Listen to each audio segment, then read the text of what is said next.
Hello and welcome to the Oxygenaddict Triathlon podcast. We're brought to you every week by our sponsors, Team Oxygenaddict.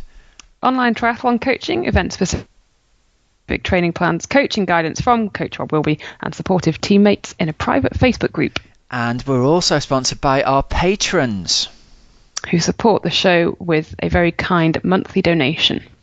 And a great big warm welcome to everybody to 2017 from me and Helen. Welcome back into the country. How are you today? Hey Rob, I've defrosted. Thank you. How are you? Was it cold over in Canada? -30. I have never experienced -30. That is insanely cold, isn't it? Oh my God, it was like mental. Minus something in Fahrenheit even. It must be, right? -10 Fahrenheit. Yeah, I don't even know the conversion, but we got off the plane in Montreal and stepped outside and just like, you're coughing because the air got to the back of you. That was about -16. And then, Wow. Yeah, definitely the following day we had -25 or something plus wind chill. And then we went dog sledding one day and it really was -30. That's insane. And how are your hands in that temperature? Oh my God! Right, I've decided, Rob. This is what's amazing. Okay, so I didn't go to the doctors. I didn't get any tablets or anything. Okay. But hand warmers are my new best friend. Like those little hot things where you break the doodah inside and. Yeah, they are little hot incredible. packs. Yeah. If only I'd been saying that to you for the last 2 years. Oh man, they just absolutely revolutionised my life. And they stayed warm for about 6 or 7 hours. The only day I had problems was the -30 day when we were dog sledding, and after about 20 minutes I could feel my hands go a little bit cold, but then you stop for a hot drink and it's like, oh nice, and then you get going again for another 20 minutes. But by that point I think the hand warmers had clearly given up as well, and when we got back to putting all the dogs away again, I was just like, oh no, my hands have gone.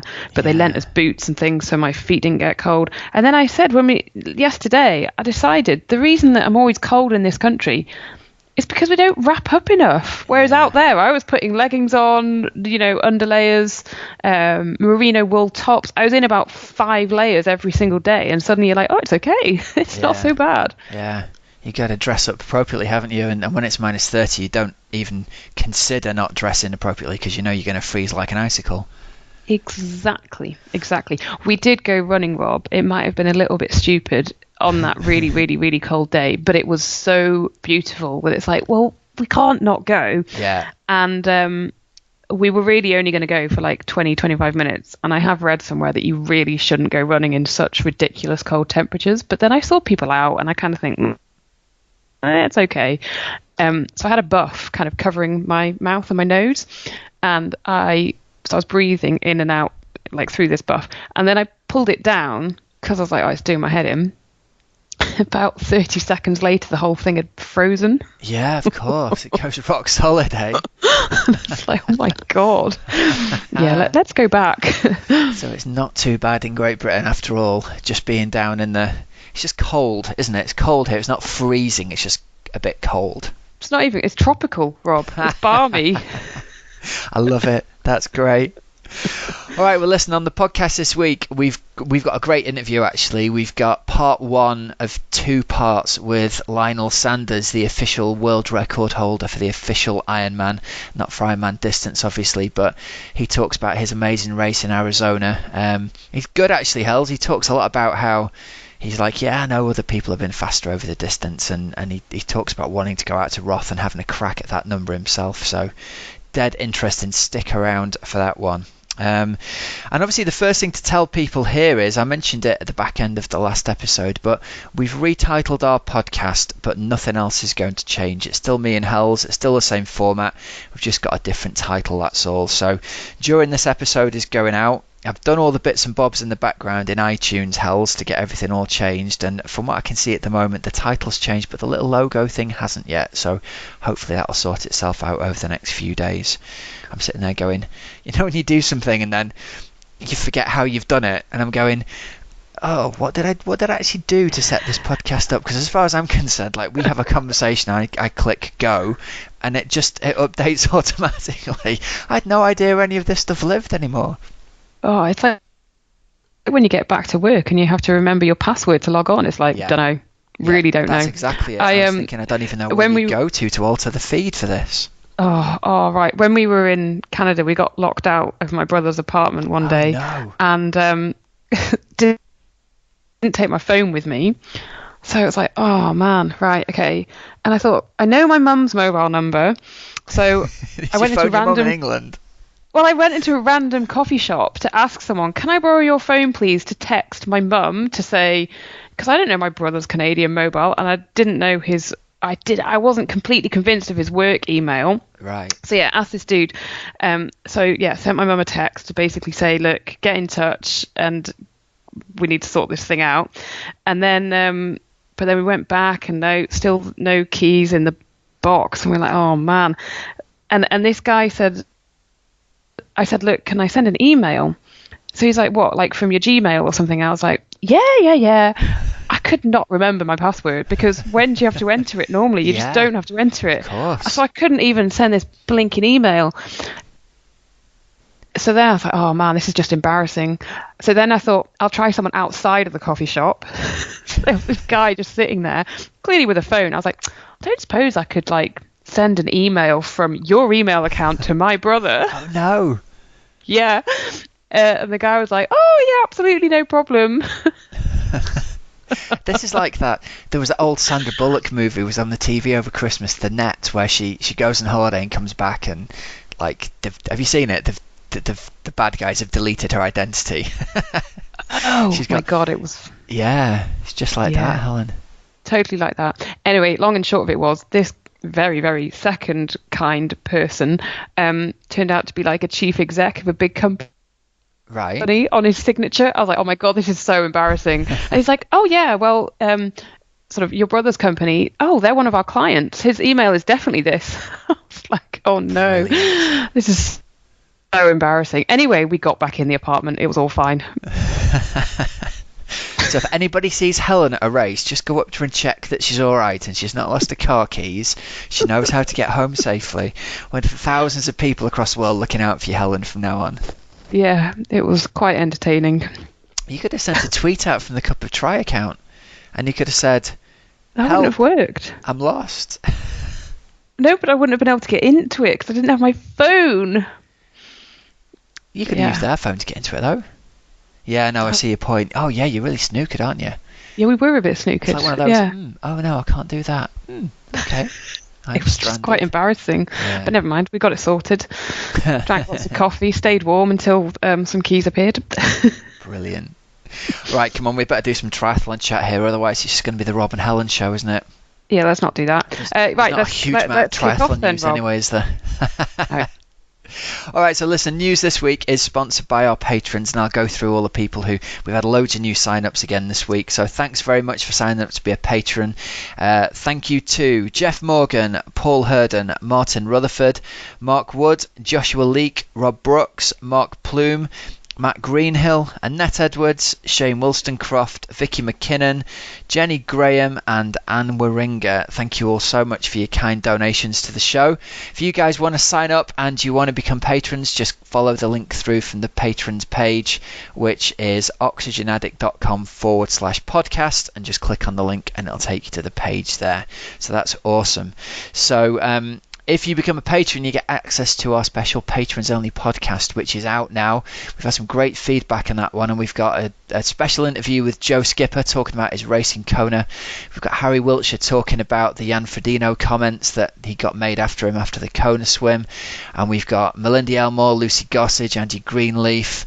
Go and check it out, and once you're a patron, we'll send you a link to access the patrons only podcast. It obviously doesn't get published through the iTunes feed as usual, because it's for the patrons only, so you'll get a unique download link for that one. So it's a little bit more faff than usual, but definitely worth it to hear those exclusive interviews. So where should we go first, Hells? Shall we start in France? Let's start in France with the Cannes International Triathlon, Sunday the 16th of April. It looks good, this, doesn't it? It always looks good, Rob. It always sounds really, really nice. 2K swim, 100K bike, 16K run on the Côte d'Azur, which I think in April would be absolutely delightful. And yeah, confirmed already is that Sebastian Kienle and Andreas Rehler are going to go head to head.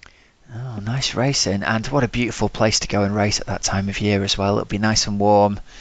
Oh, lovely. Maybe we should get me out there. Weekend of it. Shall we go, you and me?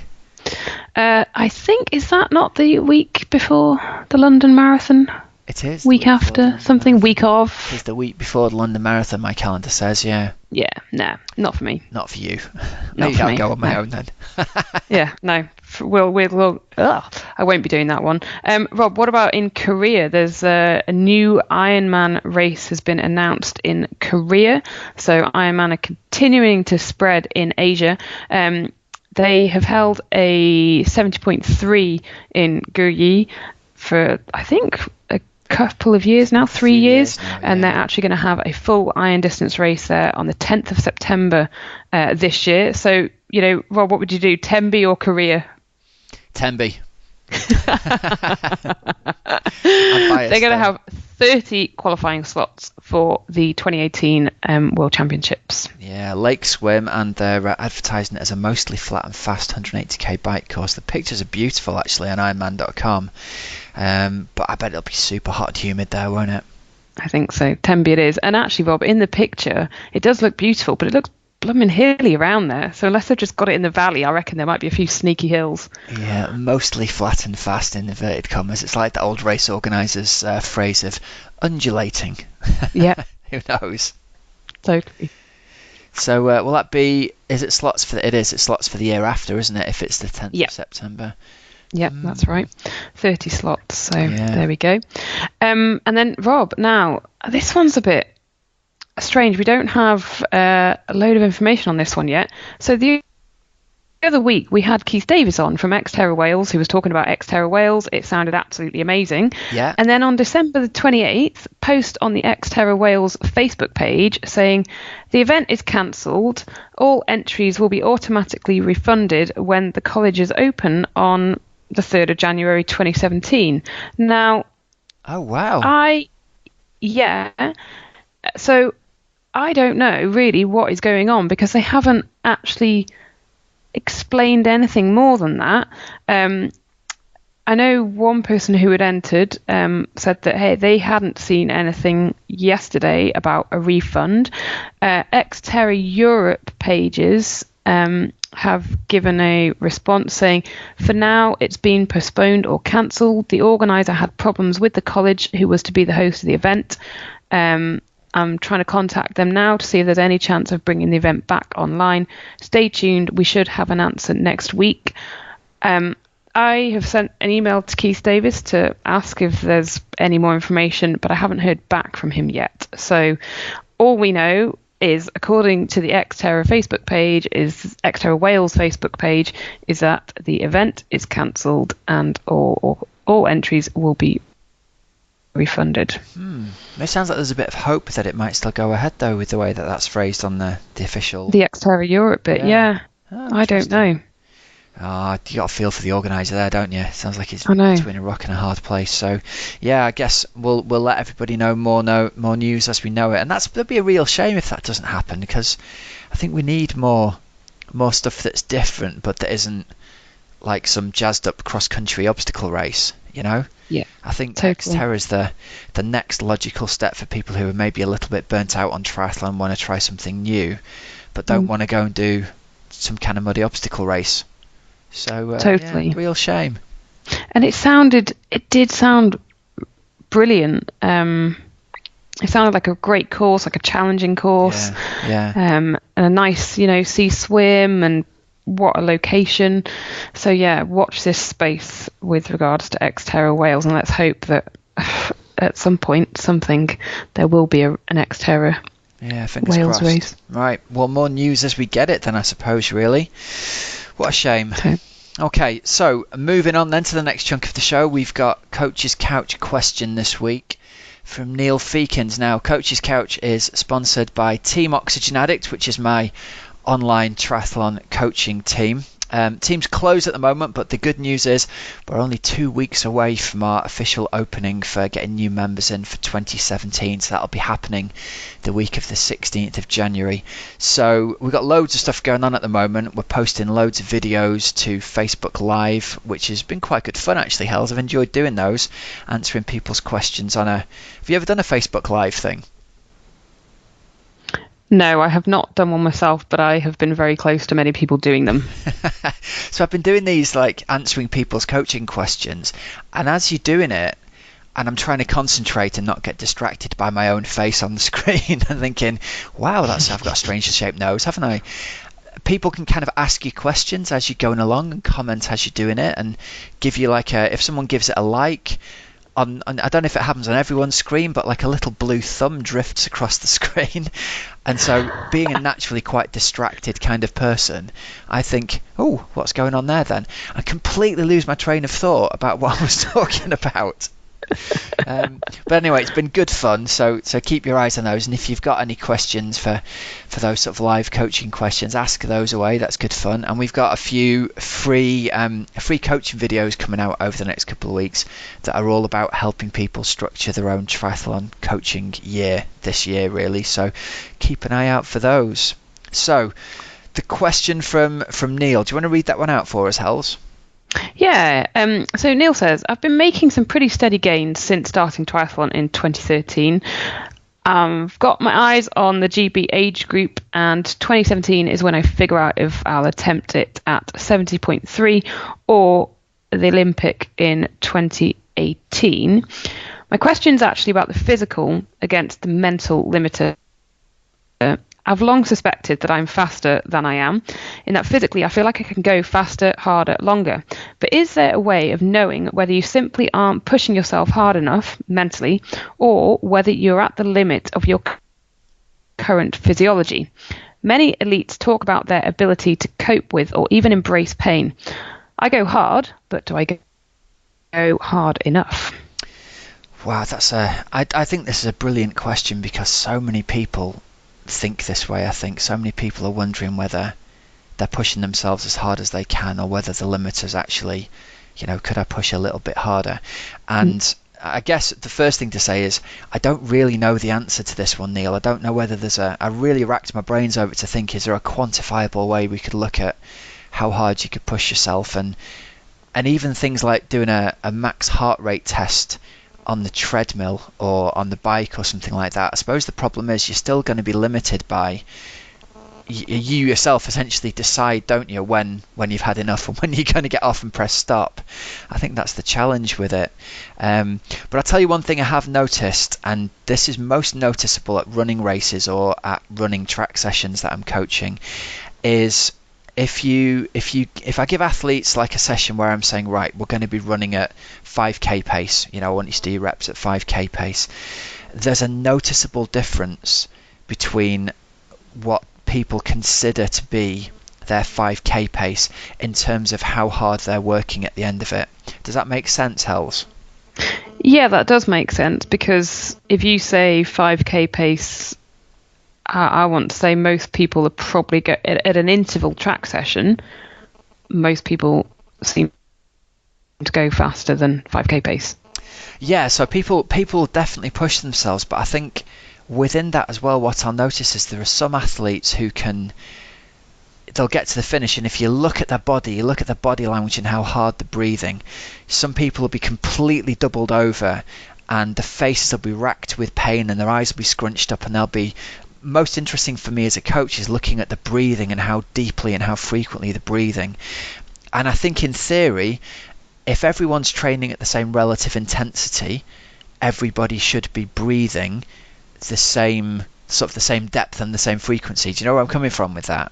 Yeah, I get that. That's not what I see. I see there are definitely some athletes who are pushing themselves harder than other athletes. And I've also experienced this in races. I think you can run up alongside somebody in a 5k or 10k, and some people, I'm quite a as a runner, I'm quite a steady starter and a hard finisher.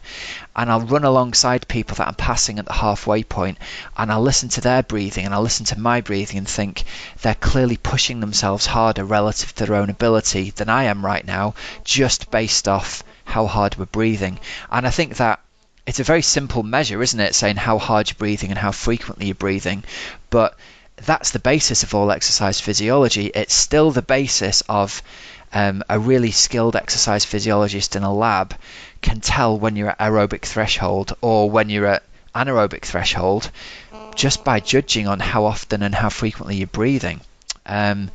So yeah, I think some people can definitely push themselves harder than others. The answer to the question of how you know whether you're pushing yourself hard enough really is, it's a really difficult one to answer, in that maybe you can try pushing yourself a little bit harder in a race and, you know, keep a track of the things you can track, like power on the bike and heart rate on the run. But probably, you know, what you've got is what you've got. You've got this ability to push yourself. That's probably not going to change all that much across a lifetime, I think, really. Yeah, I agree with that. And I'm just trying to think of different races, Robin, that I might have done. And one thing I definitely know is that in the past sort of 3 years, I've learned how to push harder than previously. Yeah. Like I would always say for ages, I could bang out a 1:45 half marathon. Yeah. Like give or take a few minutes either side. And I would think I've worked hard, but I guess when you then make a few more improvements and you realize, oh no, actually I can push a lot harder than that. I have got to the end of a couple of races and felt like I wanted to collapse. And they're the ones when you think, right, well, I know that I pushed hard there. Yeah. But then there are other races whereby you think, my God, I've pushed as hard as I could in that race. And perhaps you get to the line and you think, and you don't feel like collapsing. So it's really, really difficult. And I often question myself as well. And I think, am I going as hard as I really can? And actually, there are so many factors that come into it on the day as well that can influence that. I think was it? I was going to say, Rob. I think was there Kat Morrison? Maybe someone said about just try to tell yourself to push. You can find 1%. Yeah. Yeah. And I think I do sometimes think about that. If you're pushing, then and you're thinking, am I pushing hard enough? Well, then try that 1% because it will probably make a little bit of a difference. Yeah. Yeah. I think there's also an element to it of you can only go to the well so often during the season, and probably the times you can really push yourself to the limit are quite limited. You probably don't have more than 2 or 3 times in a season where you can really bury yourself during a race. And if people are racing more frequently than that, and they probably are, there's going to be times when you experience that you just, for whatever reason, you can't motivate yourself to push, you know, to that beyond the red line kind of feeling. And then there are days when you find you just can do, and you click into that zone and you can just really, really go for it. So I think we have to accept there's a natural waxing and waning of our ability and motivation to do that as well. Yeah. Yeah, I philosophical absolutely agree question, with that. this one, isn't it? Nice one, Neil. It's a really good question. And Rob, the other thing I was going to say is that I remember it was 70.3 Staffordshire, and it was the 2 laps on the run, and I thought I was pushing pretty hard. And then when you said to me, you know, I don't know, Helen, go and chase her, she's not that far ahead of you, then suddenly you do find that other gear, and that is then when it's about staying in that moment and really staying focused. Yeah, totally. And there's another interesting parallel here in that when I look at athletes' data when they're training with power on the bike, and we've done an FTP test and we know what that FTP number is, with all the athletes I coach bar none, they'll all experience some days when they get on the bike and the comment just says, I just didn't have it today. 95% I was just struggling to even reach 95% of the number, and I'm absolutely goosed. I don't know what's wrong with me. And I kind of say, don't worry, everyone has these days. And then another day, they'll say, I felt like magic today. I managed to hit 105% on every one of these reps, and I felt brilliant, and I must be super, super fit. And again, the answer is, well, you might be, but it's more likely that we kind of swing in this plus or minus 5% category, and some days the power seems to come easily, and like who knows what's happening on a cellular level. Your body's processing oxygen slightly more efficiently that day and slightly less efficiently another day. And we definitely see that improvement across a block of 8 weeks, where they get more and more sessions as they get later in the block, where they're going, I felt great and I was getting up to 105%. And I think when you see a few of them in a row, that's definitely a sign that their fitness is increasing.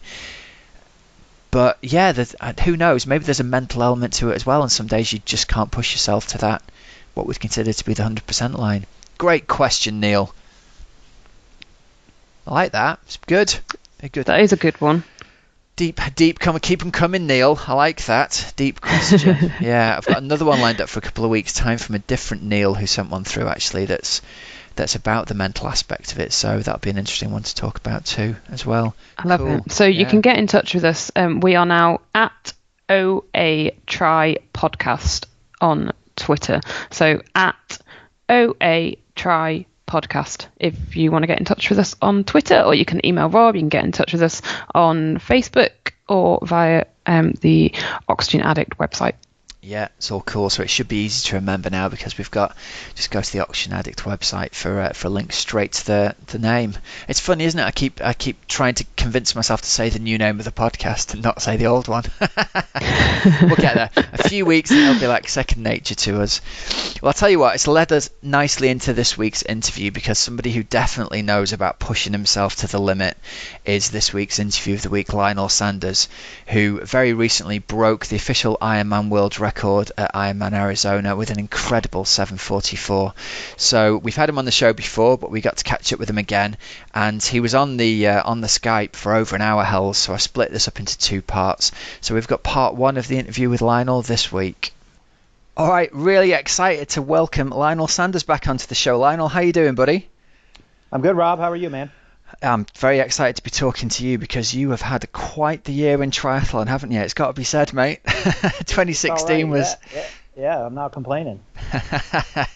So listen, let's give everyone the greatest hits, because I just went back through your list of results then, because it seemed like all the way through the first part of the year we were going, and Lionel Sanders has won another 70.3. So you took down the win in Panama 70.3, Oceanside 70.3, Texas and St. George 70.3s. And then you went to the 70.3 Worlds, and we'll talk about that, finishing 9th. And then you've ended the season with Kona, and then that just incredible performance at Ironman Arizona. So first up, I just wanted to get your sort of overall view of how satisfied you are with the season, having done all of that. How are you feeling about it all?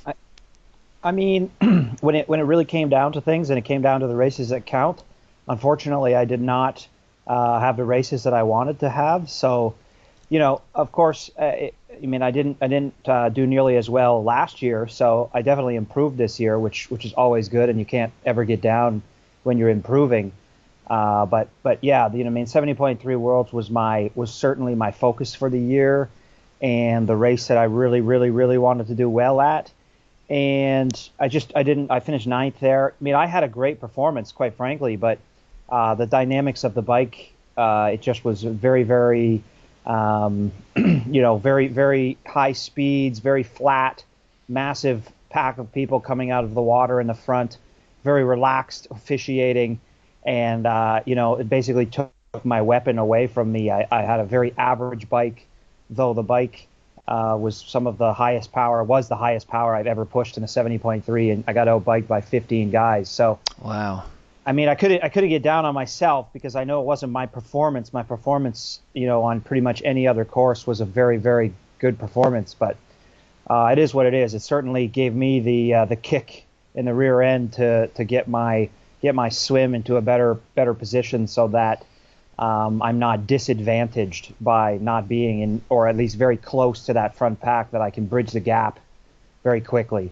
Yeah, well, I mean, I like I said, I called up the results for the 70.3 Worlds because I wanted to do a bit of prep for this, and looking at the results, I mean, you essentially rode 2:06.40, which is pretty much exactly what all the guys around you rode. Pretty much everybody apart from Seb Kienle rode 2:06 and change, but my take on this, looking at the splits, is you rode the thing pretty much on your own, 3 minutes behind the pack, right? You got out of the water just about 3 minutes down on the main pack of people that came out by the look of things.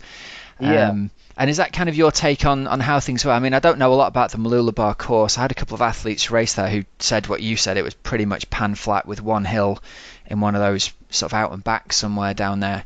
So did you get to see the guys coming in the other direction as you were racing? Oh yeah, I got lots of. I've looked at lots of pictures. My fiance was out on the course, took some video, and then of course I saw at the turnaround.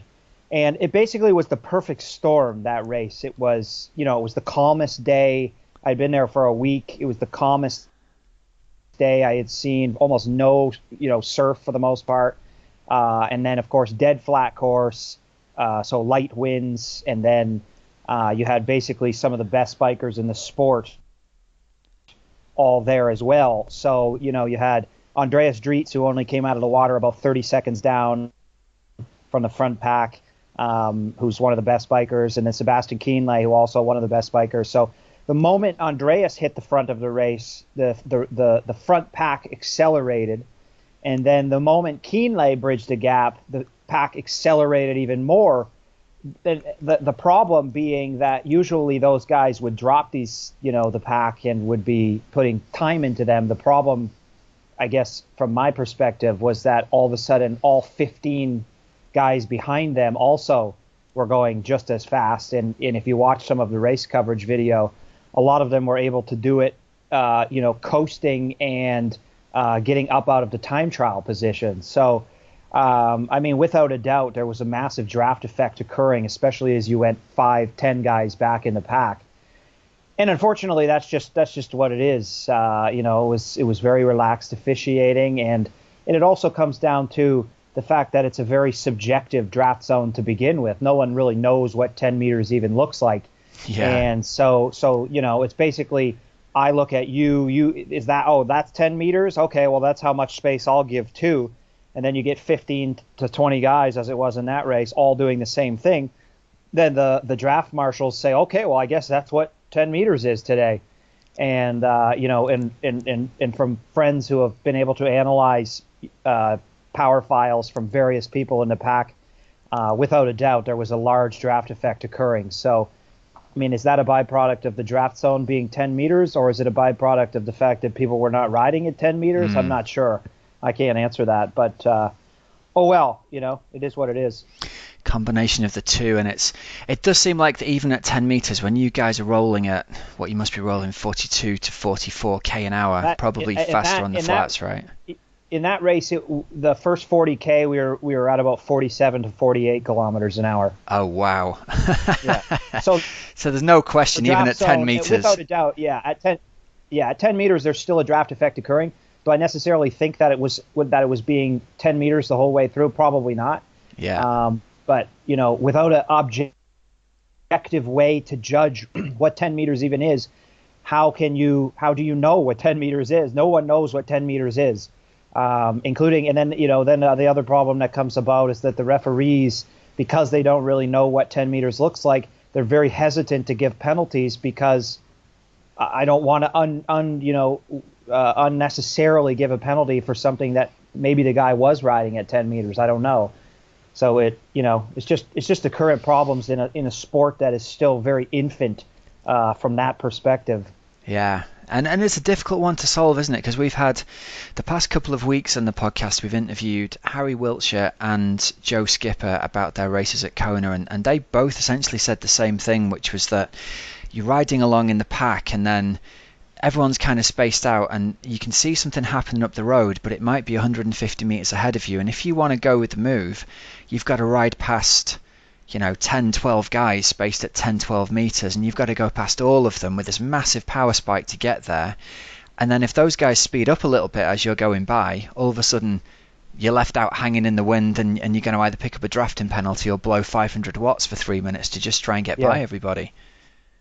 Yeah, I think the fact that there are large packs on the bike in a supposedly non-drafting race is a testament to the fact that it's not really a non-drafting race, because look at the run. Biking behaves very similar to running.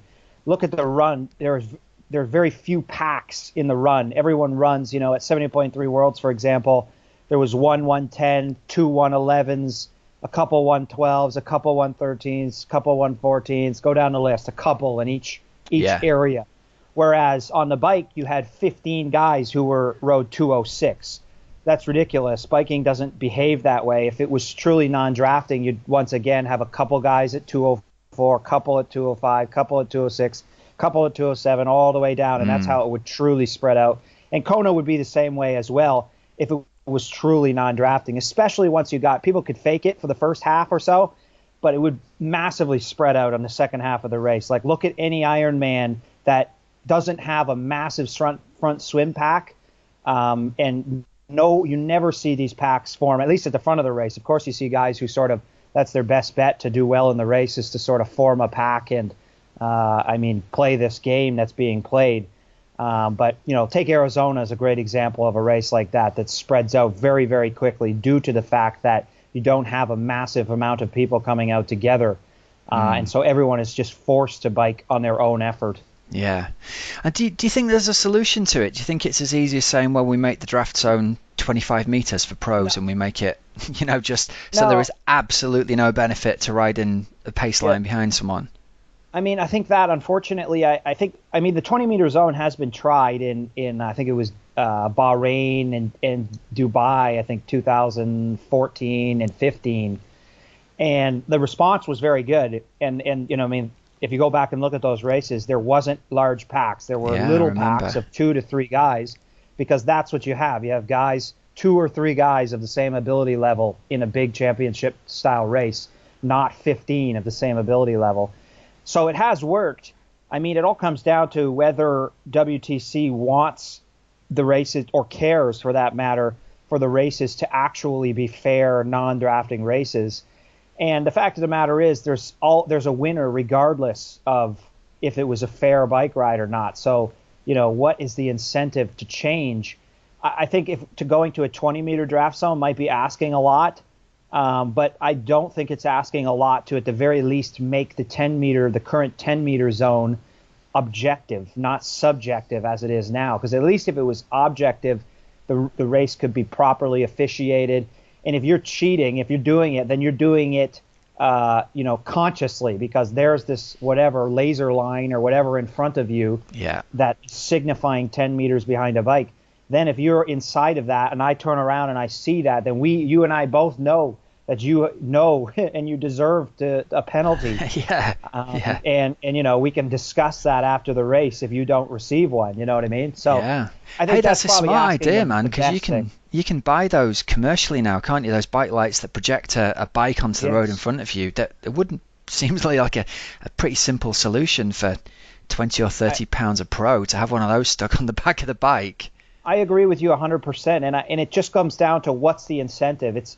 What's interesting is because I was just so angry after 70.3 Worlds, I talked to a lot of guys behind the scenes, and I have not met a guy yet who doesn't want this problem to be fixed, who doesn't agree that it's a problem. And so really I think it will come down to us, the pros, saying we are going to fix this problem, whether WTC cares or not. We're going to fix it. As of right now, I don't think WTC is motivated or cares, quite frankly, to fix the problem. And do you think there's to play almost devil's advocate, there's probably a lot of pros for whom that the current situation is actually a positive, right? Because you are the strongest, if not one of the top 3 strongest bikers in the world. And they're not by default, so it's kind of in their interests if they can ride within the rules, as it were, and put out the same bike split as you at the World Championships. Then there's probably nothing in it for them, is there really? Do you think there's that kind of everyone says they want a fair race, but actually it's actually playing in their favour a little bit? I think there are some for certain who have no desire to have the rules changed. But if you look at 70.3 Worlds, because that's the one I've done the most thought towards. Take someone like Sebastian Kienle, Andreas Drietz, Maurice Clavel, Josh Amberger, Joe Gambles, Tim Reed. You go down the list. These are all guys who pride themselves on holding their own on the bike. Yeah. So all those guys, I would say it's about 50% of the front pack of the 20 or so guys who came out with each other out of the water who would rather that race have been an individual bike. Like Andreas Street's race was completely ruined because he normally would catch that group, blow by that group, put 3 to 4 minutes into that group, and then run his 1:15 like he did. The difference being he's got 3 minutes on them. This time round, he didn't put any time into them, came off, ran his 1:15, finished 12th. Yeah. So, or 11th. Whereas, so that's like about 50% if you go through the list of guys who pride themselves on being strong bikers. And then all the guys who weren't in that pack obviously would rather the bike be individual because we are riding individual bike rides. So I think if you go through the list, I would say that if it was left to a vote, it would be greater than 50% of the pro field would rather the bike ride be an individual bike ride than a semi-draft legal bike ride. Yeah. Hey, well, there's an interesting statistic here, and I want to come around to talking about your swimming because, this is going to lead us into talking about Arizona, where you had a noticeably, massively improved swim. It was significantly better than we've ever seen you swim before, and I've read your blog, which by the way is very, very good, and I'd encourage anyone who's into the sport to go and read your blog because I don't think there's a pro out there at the moment who is blogging with the same sort of frequency and honesty as you, so it makes for really, really good reading. Do you want to talk a little bit about sort of what what you've done to improve your swim by so much and how much it improved by relative to the guys around you, and what led you to that kind of, not the realization, because I know you talked last time about I need to polish my swim a little bit, but let's talk about that a bit. Mm-hmm. I mean, I think the biggest thing for me has been the first while I had to get, like, this is going back 3 or 4 years now, I had to get myself up to a standard that I wasn't losing the race to be able to even do, let's call them more B-level races, not championship races. Yeah. And so that, for me, what that looked like is I basically just swam often and, pretty good volume. I put in a couple of weeks of 50 kilometers and a lot of analysis too. Very often I was doing, not necessarily underwater because I didn't have a GoPro at that time, but I was doing a lot of above water analysis, looking at being relaxed, not crossing the center line, trying to get rid of the scissor kick that I had done really bad. It's still not great, but I'm improving on, entry, not too far out, not too close to the head, all those sorts of things, sort of cosmetic, but under the water, they'll have an impact too. Well, I was going to say, did you see a big improvement when you saw yourself under the water? Did you have that moment when you went, oh wow, that's what I really look like under the water? Yeah, well, the thing under the water, I think under the water, for the most part, not completely, but a lot of stuff under the water takes care of itself with time and with frequency and that sort of thing. Like I was breaking the wrist massively on the front and basically had Tyrannosaurus Rex hand or whatever you want to say, pretty much the only paddle I was getting was with my hand. My elbow completely dropped. Yeah. Pushing only water with my hand. And, originally when I saw that on the video, the conscious awareness, bringing that conscious awareness allowed me to, correct that significant amount, but without ever doing really much drills or anything like that. It basically was just conscious awareness of that. And then I started to understand, the more water you can push back, straight back as opposed to down or whatever, the more you're going to go forward. Every action has an equal and opposite reaction. So absolutely. I think a lot of this improvement that I made, at least at that time, was just from frequency and then doing, the odd video analysis and swimming, quite a bit and quite regularly. So that got me up to being able to swim with the pro field. At that time, interestingly, I came out of the water in my first pro race about 3 minutes and 20 seconds down to some very good ITU guys. But what I've seen happen over the last 3 years is the ITU guys basically, and I think back in 3 years ago, they sort of were, for lack of a better term, lollygagging the swim, whereas now guys are smashing the swim. Yeah. And so my deficits, I've gotten a lot better at swimming, but my deficits have remained the same and sometimes have gotten worse. That's heartbreaking, isn't it? Yeah, that's what's been happening. So the last basically 3 years, the underwater analysis, that sort of thing, has become a lot more intensive. And I've had a lot more coaches look in and say things like stroke rate, for instance, in the open water. Stroke rate, having a bit higher stroke rate is a good thing, just because anytime there's movement in the water, if you have these dead spots in the stroke, it's going to decelerate you, if not, bring you to a standstill if you have a large enough glide or dead spot in the stroke. And so that was one thing that I had seen over the years. In about 2015, I had really improved in the pool, but I had done it by introducing a lot of dead spots into the stroke by, over kicking, over gliding. And then that basically, when I went into the open water, I actually swam worse than I had been swimming the year previous, yet swimming much better in the pool. Yeah. So I corrected that, and then now that brings us to basically Kona this year, where I did swim relative to 2015. I swam about a minute and 45 seconds faster to the front pack, to the front guys, which was good, but still was, once again, on that topic of the dynamics of the race not being part of those packs quickly, still was massively poor, relative to them. So one of the things, though, that I realized after Kona was just how significant the neurological fatigue of biking and running is on swimming and on your proprioceptive awareness. So I vowed after Kona that I was going to start doing all my swimming first thing in the morning, always fresh, never swim with any other exercise in my body. And that's the only change I made leading into Arizona. And what was interesting, as basically the month or so went by between the two races, I could feel my perception was getting better and better and better almost every swim that I went. And I was starting to be able to make, like, for instance, I pull really wide with my right arm, and I was conscious of it, and I was able to just bring it in. It probably was like, not even a centimeter that I brought it in, but I was conscious of it, and I could make slight changes like that. And those slight changes, because water is so much more dense than air, even slight changes can result in couple seconds per 100-meter improvement. So by the time I got to Arizona the night before the race, because I swam, it was at the yards pool. I was in the United States, so it's mainly yards pools. So I always remember my times in yards pools because I rarely swim in yards pools. And I had the best swim workout I ever did. I was coming in 220 on all my 200s, leaving on 250. And it was pretty relaxed. So I knew I was going to have a good swim.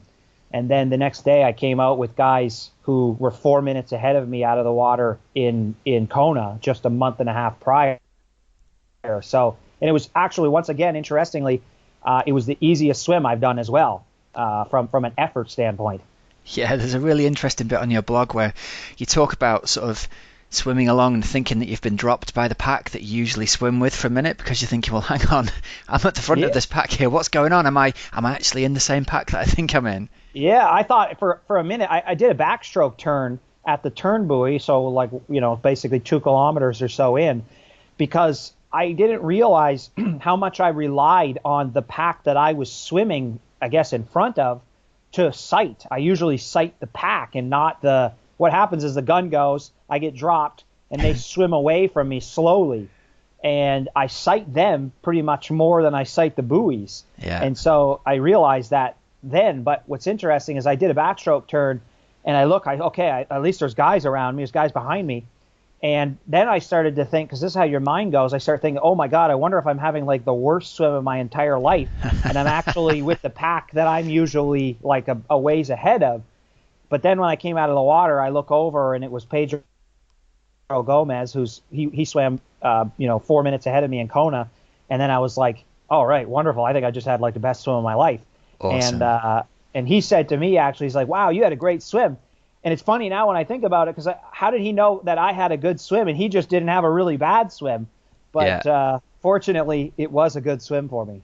So that's amazing. So essentially a 4 minute improvement, or definitely you're at the same level as guys who were 4 minutes ahead of you just 6 weeks earlier. And you put the change down entirely to making sure that you're swimming first thing in the morning when you're fresh. That's the only thing I changed. Wow. And I suppose, you're renowned for being a hard trainer. You're putting some killer workouts in on the indoor bike and on the treadmill. So you're going to be worked before you got in the pool before this. Isn't it incredible that that's made such a difference to you just in terms of the skill of swimming? I mean, for a weak swimmer, the name of the game, I believe, is perception, is proprioceptive awareness. And, guys like Andy Potts and Jan Frodeno, they've been swimming so long and from such, young ages that awareness is so much better than the weak adult onset swimmer.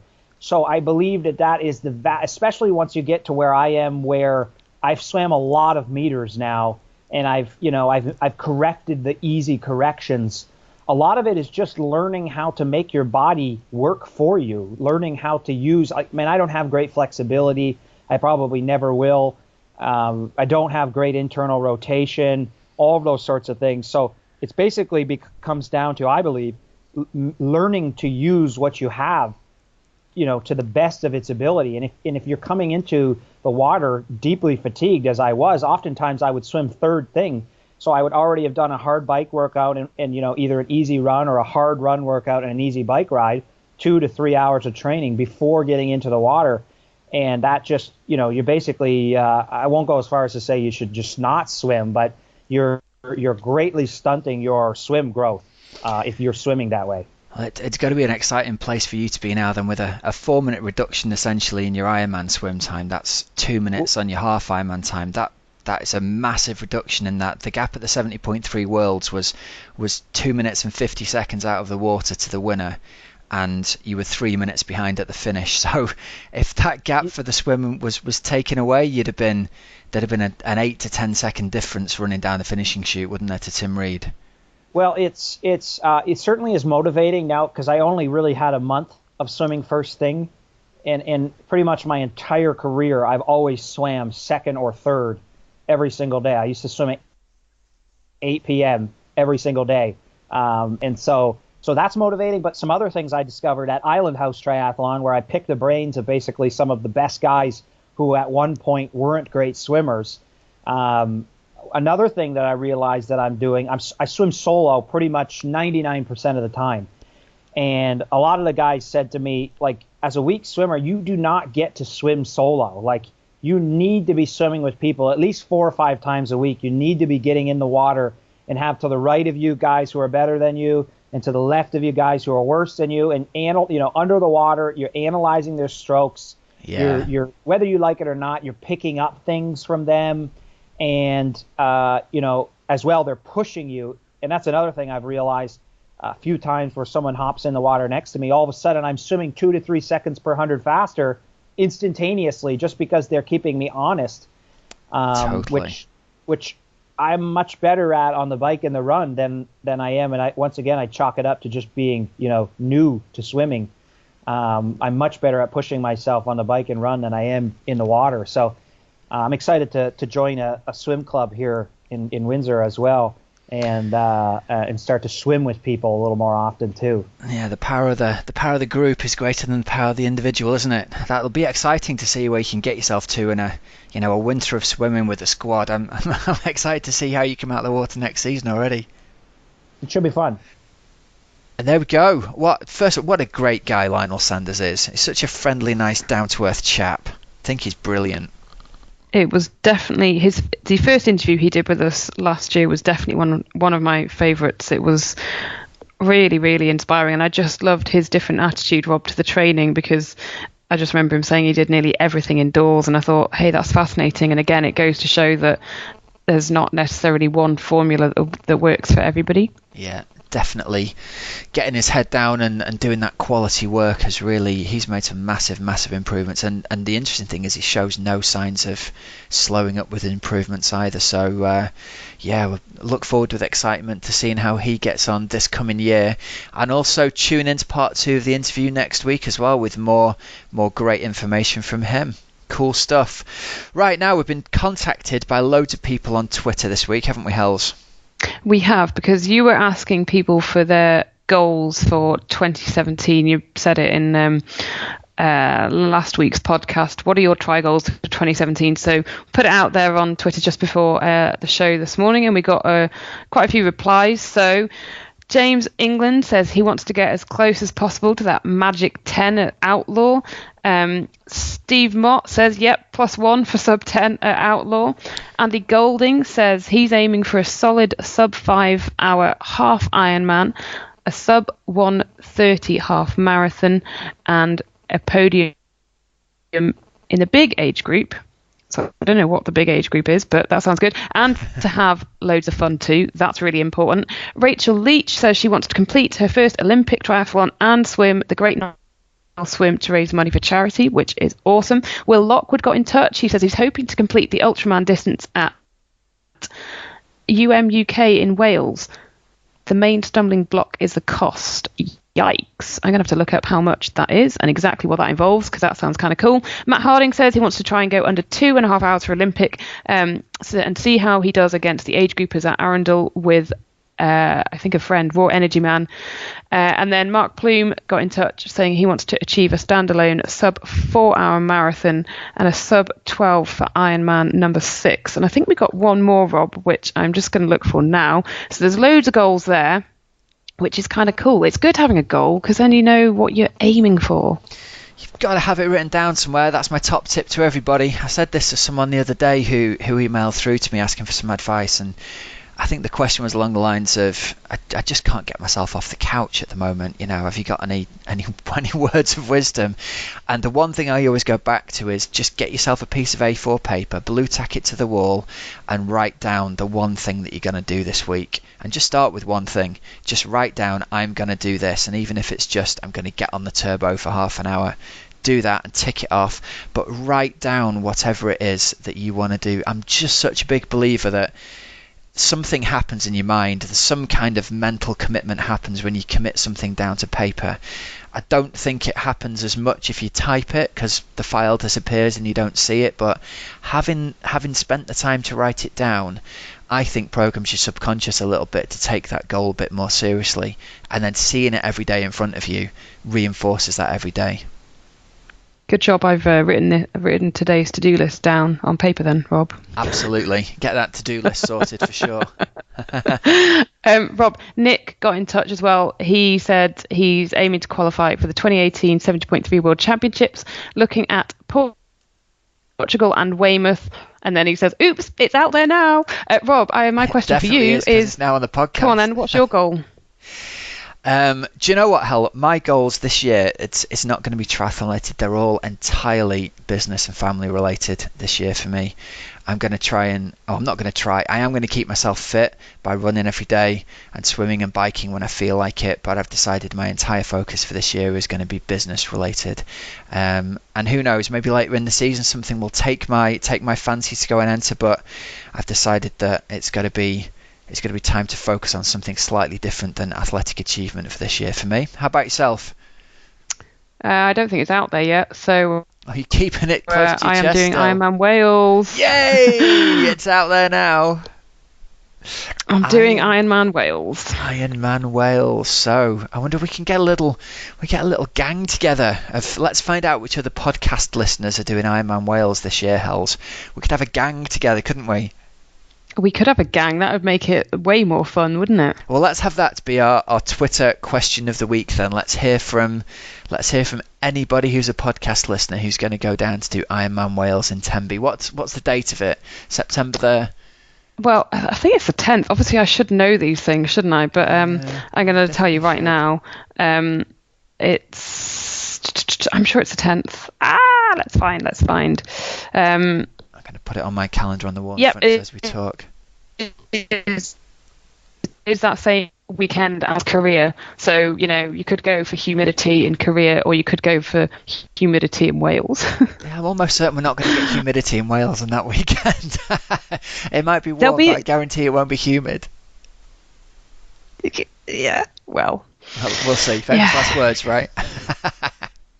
Yeah, famous last words. Yep, so I'm in Wales, September the 10th, 2017. That is my goal for this year. I'm going to love that. And that is perfectly suited to you.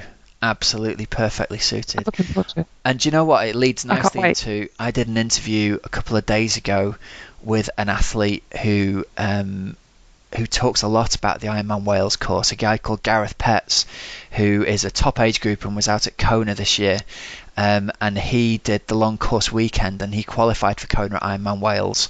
So you'll like that interview. Actually, there's a lot of information in there about how he found the course and the different ways he measured his effort out on the course there. So yeah, that'd be good. So a couple of weeks time, listen out for Gareth. I think he went 9:48 at Kona this year in the male 25 category, to be third Brit in the category, I think. So yeah, he's a great guy. Really interesting interview.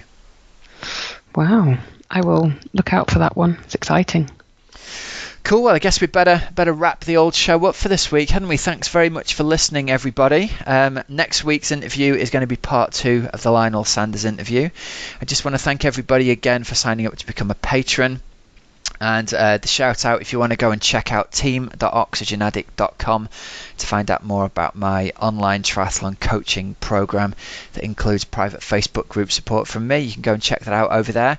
Keep an eye out for some coaching videos that are going to be popping up on Facebook this week. But until next week, I'm Coach Rob Wilby. I'm Helen Murray. You certainly are. And you've been listening to the Oxygenaddict Triathlon podcast. Thanks very much for listening. Tune in again next week. Thanks, everyone.